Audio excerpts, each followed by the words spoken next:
मासूम मोहब्बत। सुबह की पहली किरण हवेली की खिड़कियों से होकर अंदर आ रही थी। आंगन में रंगोली बनी थी, ढोलक की थाप गूंज रही थी और हर तरफ शादी की तैयारियां चल रही थीं। उसी घर के एक कमरे में दुल्हन बनी बैठी थी मायरा, सिर्फ उम्र से नहीं दिल से भी बिल्कुल बच्ची जैसी। वह अपने हाथों की मेहंदी को देखकर मुस्कुरा रही थी और बार-बार अपनी चूड़ियां खनका रही थी। कभी दुपट्टा ठीक करती, कभी आईने में खुद को देखकर खिलखिला उठती। माँ, क्या सच में मैं इतनी सुंदर लग रही हूँ? उसने मासूमियत से पूछा। माँ की आंखें भर आईं। मेरी बेटी तो हमेशा से ही सुंदर थी। मायरा ने फिर धीरे से पूछा, माँ, शादी के बाद क्या होता है? सब लोग मुझे देखकर मुस्कुरा क्यों रहे हैं? माँ कुछ पल के लिए चुप हो गई। उन्होंने सिर्फ इतना कहा, बेटी, शादी के बाद एक नया रिश्ता शुरू होता है, धीरे धीरे सब समझ जाओगी। मायरा ने मासूमियत से सिर हिला दिया। उसे सच में कुछ नहीं पता था। उसके लिए शादी का मतलब बस नए कपड़े, नई चूड़ियां और नया घर था। शहर के सबसे बड़े बिजनेसमैन परिवार राठौर परिवार में से तैयारियां जोरों पर थीं। आज घर के बड़े बेटे बिहान राठौर की शादी थी। 30 साल का बिहान अपने कमरे की बालकनी में खड़ा दूर आसमान देख रहा था। उसका सबसे अच्छा दोस्त कबीर कमरे में आया। यार, आज तेरी शादी है और तू इतना चुप क्यों है? बिहान ने गहरी सांस ली। क्योंकि मुझे डर लग रहा है। तुझे किस बात का डर? जिस लड़की से मेरी शादी हो रही है वो बहुत मासूम है, उसकी आंखों में अभी भी बचपन है। मैं नहीं चाहता कि उसे कभी ऐसा लगे कि शादी उसके लिए बोझ बन गई। कबीर मुस्कुराया। यही तो फर्क है तुझमें और बाकी लोगों में। विहान ने धीरे से कहा, मैं उसका पति बनने से पहले उसका भरोसा जीतना चाहता हूँ। शाम होते होते बारात मायरा के घर पहुंच गई। शहनाइयाँ बजने लगीं। जब मायरा जयमाला लेकर स्टेज पर पहुंची तो पहली बार उसकी नज़र बिहान पर पड़ी। लंबा कद, शांत चेहरा, गंभीर आंखें।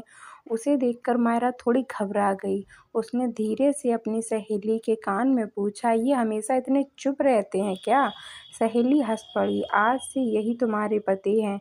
मायरा ने शर्माकर सिर झुका लिया। जयमाला हुई, 7 फेरे हुए और कुछ घंटों में मायरा अपने मायके से विदा होकर राठौर हवेली की नई बहू बन गई। रात गहरा चुकी थी, सारा घर सो चुका था। मायरा फूलों से सजे कमरे में पलंग पर बैठी थी। वह बार बार कमरे को देख रही थी। वाह, कितना बड़ा कमरा है। तभी दरवाजा धीरे से खुला। बिहान अंदर आया। मायरा घबराकर खड़ी हो गई। कुछ पल दोनों के बीच खामोशी रही। फिर बिहान मुस्कुराया। बैठ जाओ, इतना डरने की जरूरत नहीं है। मायरा धीरे से बैठ गई। कुछ सेकंड बाद उसने मासूमियत से पूछा, सब लोग कह रहे हैं कि आज रात बहुत खास होती है, लेकिन क्यों?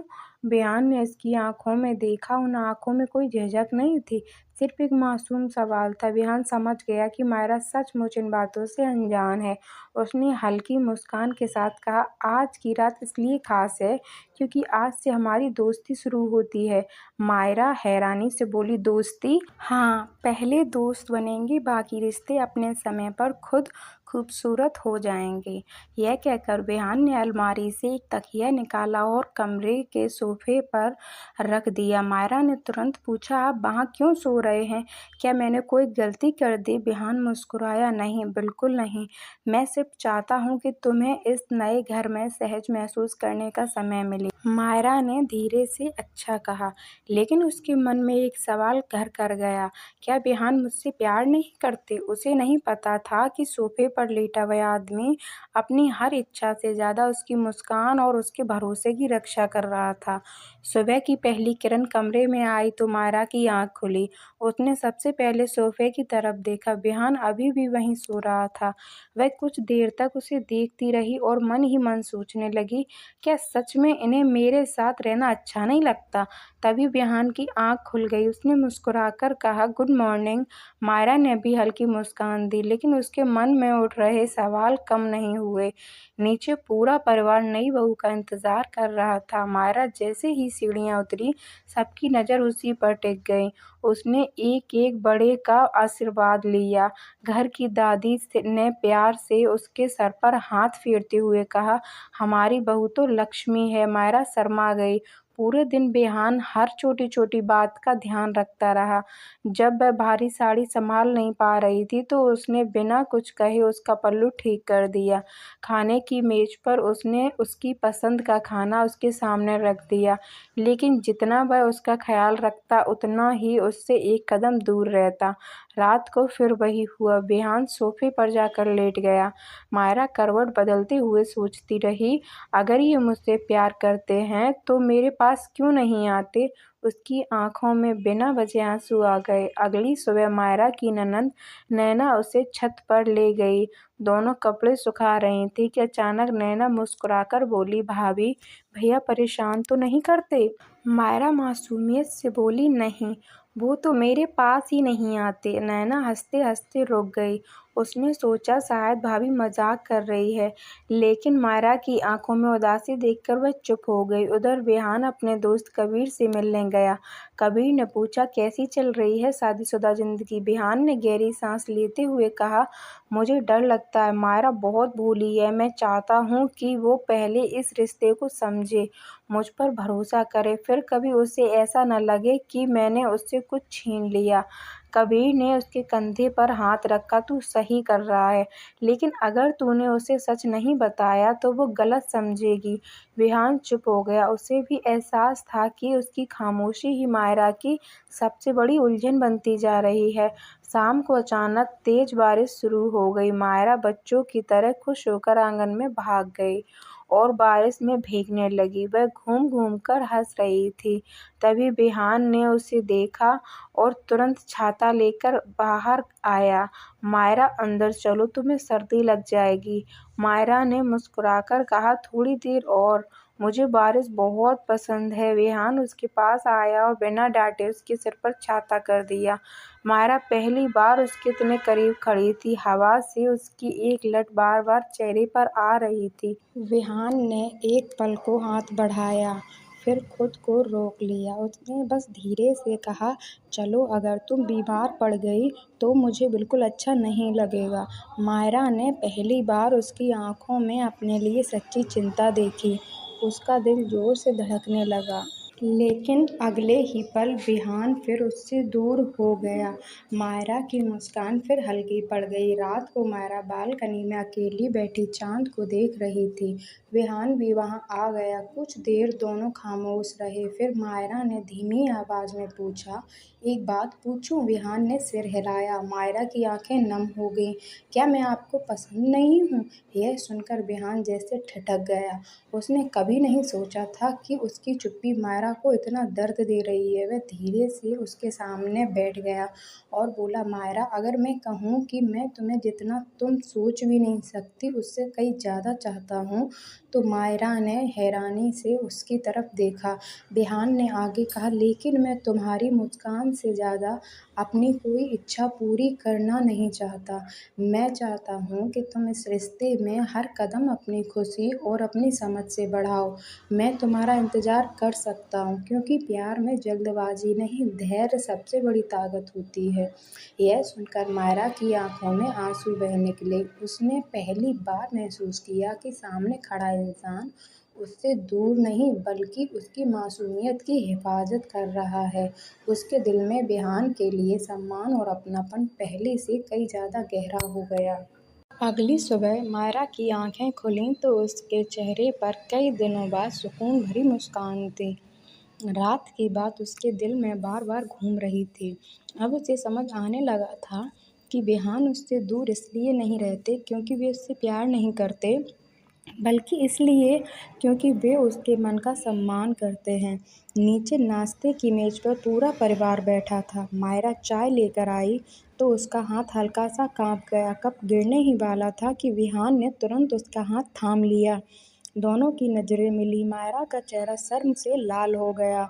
विहान ने बिना कुछ कहे कप संभाल लिया और मुस्कुराकर बोला, "धीरे, कोई जल्दी नहीं है।"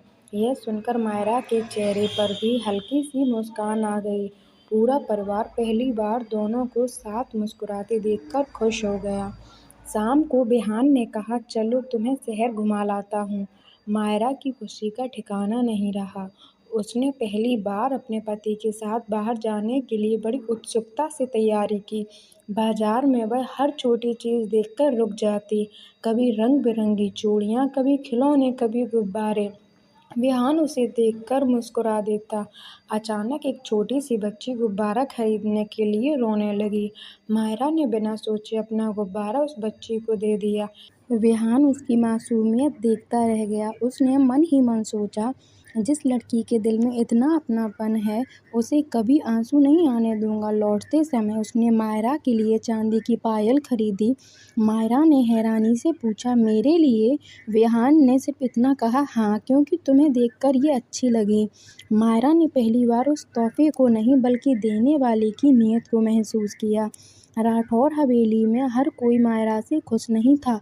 विहान की चाची मालविका को यह बिल्कुल पसंद नहीं था कि इतनी साधारण और भोली लड़की इस घर की बड़ी बहू बने। उन्होंने अपनी बेटी तान्या से कहा, देखना, कुछ ही दिनों में दोनों के बीच ऐसी गलतफहमी पैदा करूंगी कि रिश्ता खुद टूट जाएगा। अगले दिन मालविका ने जानबूझकर मायरा से एक महंगा फूलदान उठवाया। मायरा से वह हाथ से छूटकर टूट गया। पूरे घर में आवाज़ गूंज गई। मालविका गुस्से से चिल्लाई, नई बहू ने आते ही लाखों का नुकसान कर दिया। मायरा डर के मारे कांपने लगी। तभी विहान वहां पहुंचा। उसने एक नज़र मायरा के डरे हुए चेहरे पर डाली और फिर शांत स्वर में बोला, फूलदान दोबारा आ जाएगा, लेकिन अगर किसी की मुस्कान टूट गई तो वो वापस नहीं आएगी। गलती जानबूझकर नहीं हुई है, इस बात पर कोई बहस नहीं होगी। इतना कहकर वह मायरा को वहां से अपने साथ ले गया। पहली बार किसी ने उसके लिए सबके सामने आवाज़ उठाई थी। मायरा की आंखें भर आईं। उस रात मायरा बालकनी में खड़ी आसमान के तारों को देख ही रही थी। विहान उसके पास आया और बिना कुछ कहे उसके लिए गर्म दूध का गिलास रख दिया। मायरा ने धीमे कहा, आज अगर आप नहीं आते तो सब मुझे बहुत डांटते। विहान मुस्कुराया, जब तक मैं हूँ तुम्हें बेवजह किसी के सामने झुकने की ज़रूरत नहीं पड़ेगी। मायरा ने पहली बार बिना झिझक उसके चेहरे की तरफ देखा। उसे महसूस हुआ कि वह हर दिन विहान के और करीब आती जा रही है। उसके दिल में एक नया एहसास जन्म ले चुका था, लेकिन वह अभी उसे नाम नहीं दे पा रही थी। दूसरी तरफ विहान भी समझ चुका था, मायरा पहले जैसी घबराई हुई लड़की नहीं रही। उसके चेहरे पर अब भरोसा दिखाई देने लगा था। फिर उसने अपने दिल की हर धड़कन पर धैर्य की चादर ओढ़ रखी थी। अगली सुबह विहान को अचानक 3 दिनों के लिए दिल्ली की बिजनेस मीटिंग में जाना पड़ा। मायरा ने सुना तो उसका चेहरा उतर गया। उसने पहली बार महसूस किया कि विहान के बिना यह हवेली कितनी खाली लगेगी। जाने से पहले विहान ने कहा, अगर किसी बात की ज़रूरत हो तो मुझे तुरंत फ़ोन करना। मायरा बस चुपचाप सिर हिलाती रही। गाड़ी हवेली से निकल गई। वह देर तक गेट पर खड़ी उसे देखती जा रही थी। उसी आंखों में आंसू चुपचाप गिर पड़ा। उधर गाड़ी में बैठे विहान ने पीछे मुड़कर हवेली की तरफ देखा और मन ही मन कहा, काश मैं उसे बता पाता कि उससे दूर जाना मुझे भी बिल्कुल अच्छा नहीं लगता। लेकिन दोनों में से कोई भी अपने दिल की पूरी बात अब तक एक दूसरे से नहीं कह पाया था। और उन्हें नहीं पता था कि विहान के शहर से बाहर जाते ही हवेली में एक नई साजिश उनका इंतज़ार कर रही है। विहान के दिल्ली जाते ही मालविका चाची के चेहरे पर मुस्कान आ गई। उन्होंने सोचा, अब इस मासूम लड़की को सबक सिखाने का सही समय है। अगले दिन उन्होंने मायरा को पूरे घर की पूजा की जिम्मेदारी दे दी। मायरा पूरी मेहनत से सब कर रही थी, लेकिन उसे हवेली के कुछ रीति रिवाज नहीं पता थे। पूजा के दौरान एक छोटी सी गलती हो गई। मालविका ने तुरंत सबके सामने कहा, देखा, इसे इस घर की परंपराओं की कोई इज्जत नहीं है। मायरा घबरा गई। उसकी आंखों में आंसू भर आए। उसने हाथ जोड़कर कहा, मुझसे गलती हो गई, मैंने जानबूझकर नहीं किया। लेकिन किसी ने उसकी बात नहीं सुनी। उसी समय दादी ने आगे बढ़कर मायरा का हाथ पकड़ लिया और बोली, जिसके मन में श्रद्धा होती है, भगवान उसकी छोटी छोटी गलतियां नहीं देखते। दादी की बात सुनकर सब शांत हो गए, लेकिन मालविका की नाराज़गी और बढ़ गई। रात को मायरा अपने कमरे में अकेली बैठी थी। उसने कई बार विहान का नंबर मिलाया, फिर हर बार कॉल काट दिया। वह सोच रही थी वो काम में व्यस्त होंगे, मैं उन्हें परेशान नहीं करूँगी। उधर दिल्ली के होटल में बैठा विहान भी बार-बार अपना फ़ोन देख रहा था। उसे उम्मीद थी कि मायरा का फ़ोन आएगा। आखिर उसने खुद ही कॉल किया। फ़ोन बजते ही मायरा के चेहरे पर मुस्कान आ गई। हेलो, उसकी धीमी सी आवाज़ सुनते ही विहान का मन हल्का हो गया। दोनों कुछ देर तक चुप रहे। फिर विहान बोला, सब ठीक है ना? मायरा झूठ बोल गई। हाँ, सब बहुत अच्छा है। वह नहीं चाहती थी कि विहान उसके कारण परेशान हो। विहान ने उसकी आवाज़ में छिपी उदासी महसूस कर ली, लेकिन वह कुछ समझ नहीं पाया। अगले दिन सुबह मायरा को हल्का बुखार हो गया। उसने किसी को कुछ नहीं बताया, फिर भी वह रसोई में सबके लिए नाश्ता बनाने लगी। काम करते-करते अचानक उसे चक्कर आया और वह गिरने लगी। तभी दादी ने उसे संभाल लिया। डॉक्टर को बुलाया गया। डॉक्टर ने कहा कमज़ोरी और थकान है, आराम की ज़रूरत है। उसी समय दादी ने विहान को फ़ोन कर दिया। यह सुनते ही विहान ने अपनी मीटिंग बीच में छोड़ दी। उसके सहयोगियों ने रोकना चाहा, लेकिन उसने सिर्फ इतना कहा, मेरे लिए इस समय सबसे ज़रूरी मेरा परिवार है। शाम होते-होते हवेली के बाहर एक कार आकर रुकी। मायरा अपने कमरे में लेटी हुई थी। तभी दरवाज़ा खुला और सामने विहान खड़ा था। उसे देखकर मायरा की आंखें चमक उठी। आप इतनी जल्दी? विहान उसके पास आया और उसके माथे पर हाथ रखा। तुम बीमार हो और मुझे किसी और से पता चले, यह मुझे बिल्कुल पसंद नहीं आया। उसकी आवाज़ में नाराज़गी नहीं, चिंता थी। मायरा की आंखों से आंसू निकल आए। उसने धीरे से कहा, मैं आपको परेशान नहीं करना चाहती थी। विहान ने पहली बार उसके सिर पर प्यार से हाथ फेरते हुए कहा, अगर तुम्हारी तकलीफ़ मुझे नहीं बताओगी तो फिर किसे बताओगी? मायरा के होठों पे हल्की मुस्कान आ गई। रात को दवाई खाने के बाद मायरा बालकनी में खड़ी ठंडी हवा महसूस कर रही थी। विहान उसके लिए शॉल लेकर आया और कुछ बिना कहे कंधों पर रख दी। मायरा ने मुस्कुराकर पूछा, आप हमेशा मेरा इतना ध्यान क्यों रखते हैं?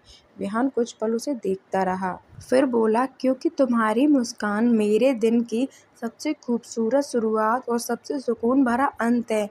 यह सुनते ही मायरा का चेहरा लाल हो गया। उसने पहली बार बिना झिझक विहान का हाथ थाम लिया। दोनों कुछ देर तक खामोशी से चाँद को देखते रहे। उस खामोशी में भी बहुत कुछ कहा जा चुका था। उन्हें एहसास नहीं था कि दूरी दूरी पर खड़ी मालविका यह सब देख रही थी, और उसने मन ही मन कसम खा ली थी कि अब वह ऐसा बार करेगी जिससे दोनों के बीच भरोसा ही टूट जाए। अगली सुबह हवेली का माहौल बिल्कुल सामान्य था, लेकिन मालविका के मन में एक नई चाल तैयार हो चुकी थी।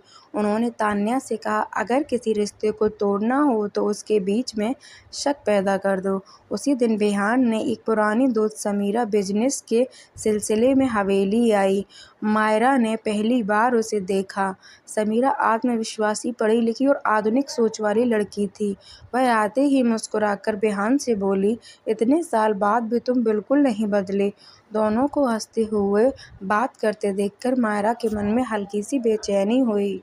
उसने पहले कभी विहान को किसी और लड़की के साथ इतना सहज नहीं देखा था। मालविका दूर खड़ी यही पल चाहती थी।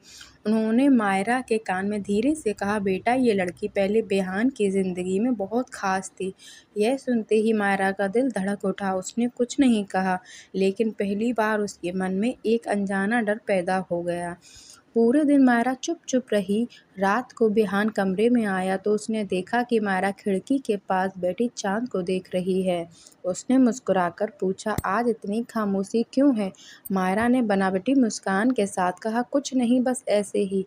विहान समझ गया कि कुछ बात है। उसने कई बार पूछने की कोशिश की, लेकिन मायरा हर बार मुस्कुराकर बात टाल देती। उधर मालविका ने तान्या से कहा, अब बस एक और कदम, फिर दोनों के बीच दीवार खुद खड़ी हो जाएगी। उसी रात मायरा ने तकिए में चेहरा छिपाकर चुपचाप आंसू बहाए। उसे खुद समझ नहीं आ रहा था कि उसे इतना दर्द क्यों हो रहा है। शायद इसलिए क्योंकि अब बिहान उसके लिए सिर्फ पति नहीं, उसकी पूरी दुनिया बनने लगा था। अगले दिन मालविका ने जानबूझकर समीरा की एक पुरानी तस्वीर मायरा के कमरे में रखवा दी, जिसमें बिहान और समीरा किसी कॉलेज समारोह में साथ खड़े मुस्कुरा रहे थे। तस्वीर देखते ही मायरा का दिल बैठ गया। उसी समय बिहान कमरे में आया। उसने मायरा के हाथ में तस्वीर देखी और सब समझ गया। वह शांत होकर उसके सामने बैठ गया। पूछोगी नहीं कि ये तस्वीर क्या है? मायरा ने धीमी आवाज में कहा। अगर पूछूंगी तो कहीं जवाब सुनकर और दुख ना हो जाए। बिहान ने तस्वीर उसके हाथ से लेकर कहा, समीरा मेरी दोस्त थी, है भी, लेकिन मेरे दिल में उसके लिए कभी वो जगह नहीं थी जो आज तुम्हारे लिए है। मायरा की आंखों में देखते हुए कहा, रिश्ते सवाल पूछने से नहीं टूटते, सवाल छुपाने से टूटते हैं। इसलिए जब भी कोई बात हो मुझसे पूछ लिया करो। मायरा की आंखों में आंसू बह निकले। उसने धीरे से सिर हिलाया। उस रात मायरा बहुत देर तक सो नहीं पाई। विहान किताब पढ़ रहा था। अचानक मायरा धीरे धीरे उसके पास आई और हिचकिचाते हुए बोली, एक बात कहूँ? विहान ने किताब बंद कर दी। मायरा ने नजरें झुका लीं। जब आप मेरे पास नहीं होते तो हवेली बहुत खाली लगती है। जब आप किसी और से बात करते हैं तो मुझे अच्छा नहीं लगता, और जब आप मुस्कुराते हैं तो बिना वजह मुझे भी मुस्कुराने का मन करता है। वह रुक गई। उसके गाल शर्म से लाल हो चुके थे। विहान बस उसे देखता रह गया। मायरा ने धीरे से कहा, शायद मुझे आपसे प्यार हो गया है। कमरे में कुछ पल के लिए पूरी खामोशी छा गई। विहान की आंखों में खुशी साफ दिखाई दे रही थी, लेकिन उसने सिर्फ इतना किया कि मायरा के सिर पर प्यार से हाथ रखकर बोला, तुम्हारी ये बात मेरी जिंदगी का सबसे खूबसूरत तोहफा है। अगली सुबह हवेली में तीज का त्योहार मनाया जा रहा था।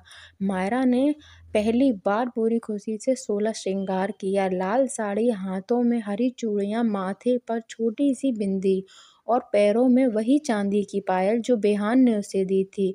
जब वह सीढ़ियों से नीचे उतरी तो बिहान कुछ पल के लिए उसे देखता ही रह गया। दादी मुस्कुराकर बोली, नजर न लगे मेरी बहू को। पूजा के बाद मायरा ने पहली बार सबके सामने बिना झिझक विहान के पास जाकर प्रसाद दिया। दोनों की मुस्कान देखकर पूरा परिवार खुश था, लेकिन मालविका के चेहरे पर गुस्सा साफ दिखाई दे रहा था। उन्होंने मन ही मन कहा, अब आखिरी चाल चले बिना मैं हार नहीं मानूंगी। और उन्हें नहीं पता था कि उनकी यही आखिरी चाल उनकी पूरी सच्चाई पूरे परिवार के सामने ला देगी। तीज के अगले दिन सुबह सुबह हवेली में हड़कंप मच गया। दादी का कई पीढ़ियों पुराना हीरे का हार अपनी जगह से गायब था। पूरे घर में खोजबीन शुरू हो गई। मालविका ने मौका देखकर ऊंची आवाज में कहा, कल पूजा के बाद इस कमरे में सबसे आखिर में मायरा ही गई थी। सबकी नजरें मायरा पर टिक गईं। मायरा घबरा गई। उसने कांपती आवाज में कहा, मैंने हार को छुआ तक नहीं। तभी मालविका ने नौकरानी से कहा, जाकर बहू का कमरा देखो। कुछ ही देर में नौकरानी लौटकर आई। उसके हाथ में वही हार था। हार देखकर पूरे घर में सन्नाटा छा गया। मायरा की आंखों से आंसू बहने लगे। उसे समझ ही नहीं आया कि हार उसके कमरे में आया कैसे।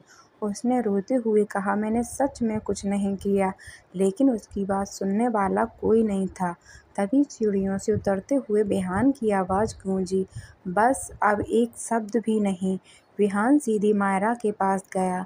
उसने बिना एक पल सोचे उसका हाथ थाम लिया और पूरे परिवार के सामने कहा, अगर पूरी दुनिया भी कह दे कि मायरा गलत है, तब भी मैं इस पर यकीन नहीं करूँगा, क्योंकि मैं उसकी आंखों में झूठ देख ही नहीं सकता। मालविका ने गुस्से में कहा, हार इसके कमरे से मिला है, इससे बड़ा सबूत क्या चाहिए? बिहान शांत स्वर में बोला, सबूत हमेशा सच नहीं होते, कभी कभी उन्हें बनाया भी जाता है। उसने तुरंत हवेली के सीसीटीवी फुटेज मंगवाने का आदेश दिया। यह सुनते ही मालविका और तान्या के चेहरों का रंग उड़ गया। पहली बार मायरा ने महसूस किया कि कोई इंसान उस पर इतना भरोसा भी कर सकता है कि पूरी दुनिया के खिलाफ खड़ा हो जाए। उसकी आंखों में आंसू रुक ही नहीं रहे थे। कुछ देर बाद सीसीटीवी फुटेज सबके सामने चला। वीडियो में साफ दिखाई दे रहा था कि रात के समय तान्या चुपके से मायरा के कमरे में गई और अलमारी में हार रखकर बाहर निकल आई। पूरा परिवार हैरान रह गया। दादी ने गुस्से में मालविका से पूछा, इतनी नीच हरकत क्यों की? मालविका चुप रही। तान्या रोते हुए बोली, माँ कहती थी कि अगर मायरा इस घर से चली जाएगी तो विहान भैया की जिंदगी में फिर से हमारी पसंद की लड़की आ जाएगी। यह सुनते ही सबका सिर शर्म से झुक गया। दादी ने उसी समय मालविका और तान्या को उनकी गलती के लिए पूरे परिवार से माफ़ी मांगने को कहा। दोनों ने मायरा के सामने हाथ जोड़ दिए, लेकिन मायरा ने आंसू पोंछते हुए कहा, गलती मान लेना ही सबसे बड़ी सज़ा है। मैं आपको माफ़ करती हूँ। उसकी बात सुनकर दादी की आंखें गर्व से भर आईं। उस रात विहान मायरा को हवेली की छत पर ले गया। पूरा आसमान तारों से भरा हुआ था। हल्की ठंडी हवा चल रही थी। विहान ने जेब से एक छोटा सा डिब्बा निकाला। मायरा ने हैरानी से पूछा, ये क्या है? विहान ने डिब्बा खोलकर उसके सामने किया। उसमें एक खूबसूरत सी अंगूठी थी। उसने मुस्कुराकर कहा, ये हमारी शादी की अंगूठी नहीं है, ये उस भरोसे की निशानी है जो आज और भी मजबूत हो गया। मायरा की आंखें नम हो गईं।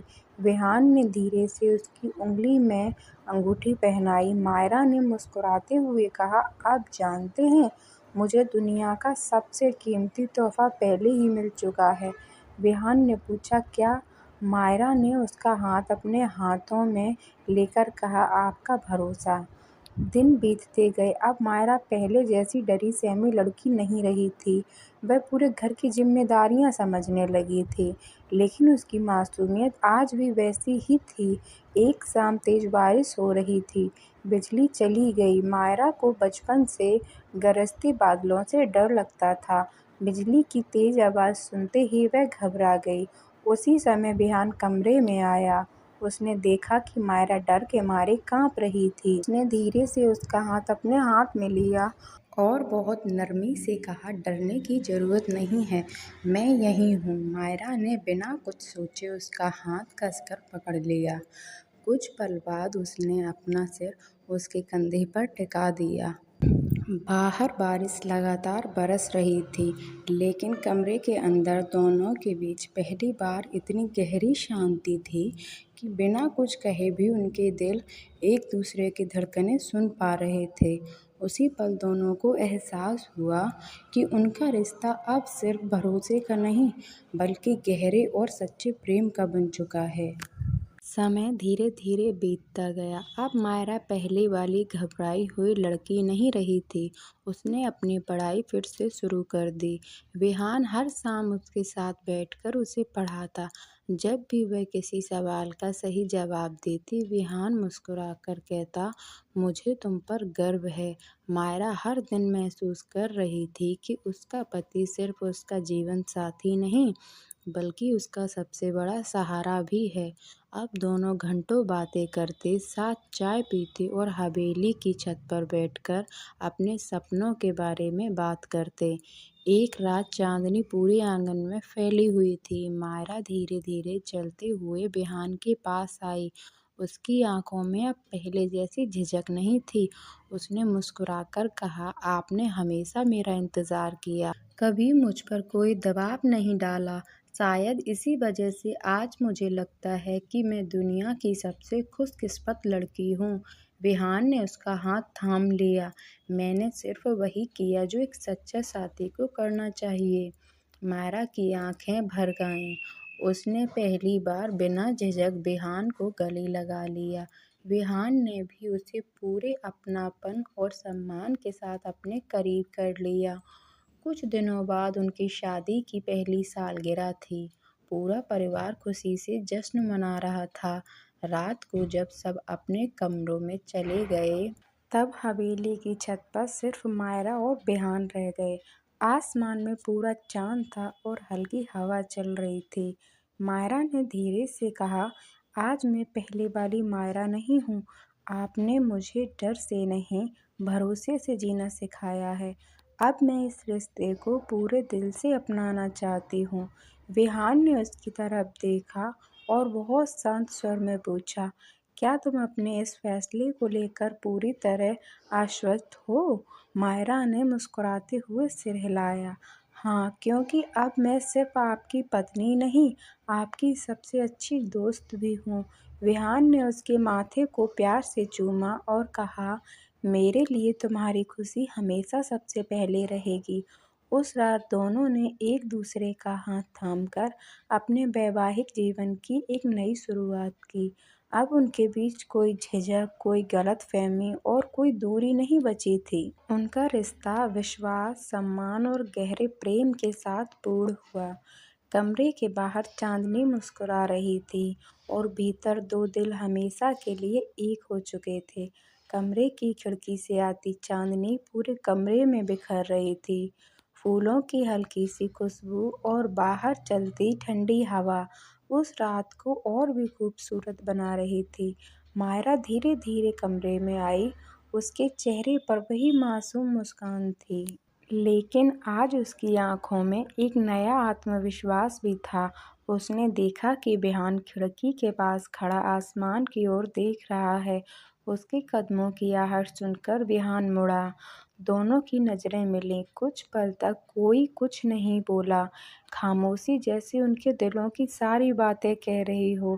विहान मुस्कुराया और धीरे से बोला, आज भी अगर तुम्हारे मन में जरा सा भी संकोच है तो हम बस वैसे ही बैठकर बातें करेंगे।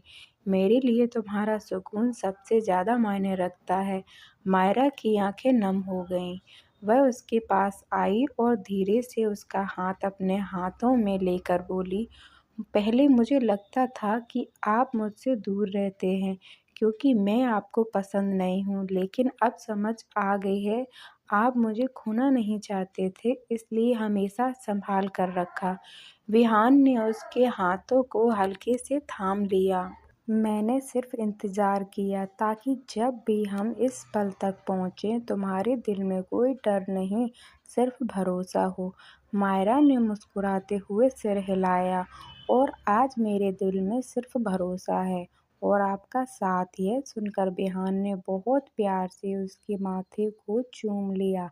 मायरा ने अपना सिर उसके कंधे पर टिका दिया।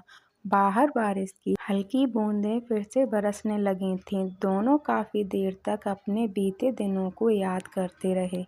पहली मुलाकात, पहली गलतफहमी, पहली मुस्कान, पहली बारिश, पहली बार हाथ थामना। मायरा मुस्कुराकर बोली, पता है आज मुझे लगता है कि हमारी असली शादी आज पूरी हुई है। विहान ने उसकी ओर देखकर कहा, शादी उस दिन हुई थी जब हमने 7 फेरे लिए थे, लेकिन आज हमारे बीच का भरोसा हर अधूरापन मिटा रहा है। दोनों ने एक दूसरे को अपने करीब महसूस किया, इतना करीब कि उनके बीच कोई पर्दा नहीं बचा था। अब वो बस एक दूजे के पास थे, एक दूजे की बाहों में, हर शोर से दूर। उस रात उनके बीच बरसों की झिझक, अनकहे सवाल और सारी दूरियां पीछे छूट गईं। उन्होंने अपने रिश्ते को पूरे विश्वास, सम्मान और प्रेम के साथ स्वीकार किया। उस पल किसी जल्दबाजी की नहीं, बल्कि दो दिलों की एक दूसरे पर पूर्ण भरोसे की जीत थी। सुबह की पहली किरण जब कमरे में पहुंची तो मायरा ने मुस्कुराते हुए विहान की ओर देखा। विहान ने धीरे से पूछा, अब भी कोई डर है? मायरा ने मुस्कुराकर ना में सिर हिलाया और अब उसका हाथ थामते हुए बोली, अब नहीं, क्योंकि अब मुझे पता है कि आपका साथ ही मेरा सबसे सुरक्षित घर है। तो फ्रेंड्स, आपको ये स्टोरी कैसी लगी? ऐसी ही मज़ेदार कहानियाँ सुनने के लिए देखते रहिए जुनून विद कल्पू के चैनल को, और वीडियोस के लिए चैनल को सब्सक्राइब करें और लाइक करें।